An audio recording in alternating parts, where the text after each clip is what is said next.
શું તમે ક્યારેય પણ કેળાનું શાક ખાધું છે? નથી ખાધું?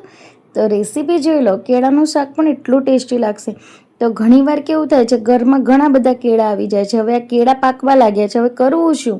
તો અમારા દાદા છે ને એ સરસ મજાનું કેળાનું શાક બનાવે છે. તો આજે એમના જોડેથી જ આપણે કેળાનું શાક બનાવતા શીખીશું. તો સૌથી પહેલાં એમને કેળા કાપી લીધા હતા. તો પહેલાં કેળાને ધોઈ લીધા હતા અને પછી અમે કાપ્યા હતા. હવે શાક વઘારવા માટે કઢાઈની અંદર તેલ નાખીશું.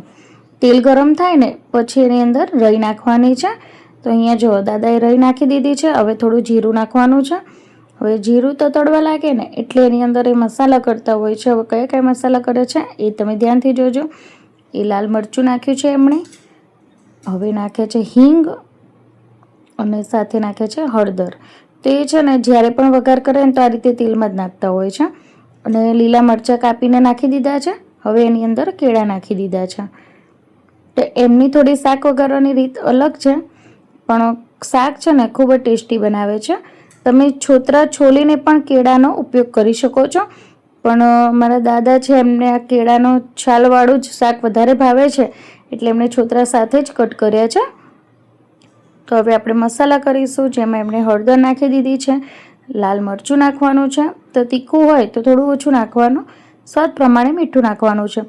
તો ઘરના રૂટિન મસાલા જ એમણે નાખ્યા છે, કોઈ પણ એવા બહારના મસાલા નથી નાખવાના. હવે આપણે ધીમે ધીમે આ રીતે મસાલો છે એ તેલની અંદર મિક્સ કરવાનો છે.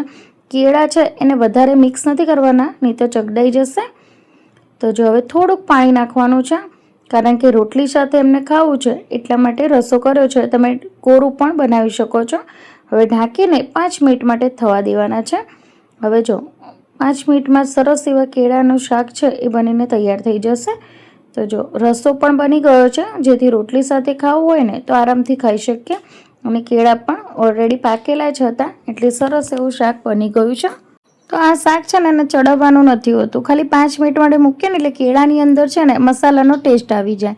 હવે આપણે સર્વિંગ માટે લઈ લઈશું. તો સર્વિંગ પ્લેટમાં મેં કેળાનું શાક લઈ લીધું છે અને હવે ગરમા ગરમ સર્વ કરવાનું. જ્યારે પણ તમારે ખાવું હોય ને ત્યારે તરત જ બનાવવાનું. ઠંડુ તમે આ શાક ખાવા જશો ને તો મજા નહીં આવે. ગરમા ગરમ જો તમે શાક ખાશો કેળાનું તો વધારે સારું લાગશે. કોણે કોણે કેળાનું શાક ખાધેલું છે અને કોના ઘરે કેળાનું શાક બને છે એ મને કોમેન્ટમાં જરૂરથી જણાવજો. તો ચલો મળીશું નેક્સ્ટ વિડીયોની અંદર આવી જ સરસ એવી રેસીપી સાથે. જય શ્રી કૃષ્ણ, આવજો. તો તમને મારી રેસીપી ગમે તો મારી ચેનલને એક લાઈક કરો, શેર કરો અને સબસ્ક્રાઈબ કરો, જેથી તમને નવા નવા વિડીયોની નોટિફિકેશન મળી રહે અને તમે સૌથી પહેલાં મારા વિડીયોને જોઈ શકો છો.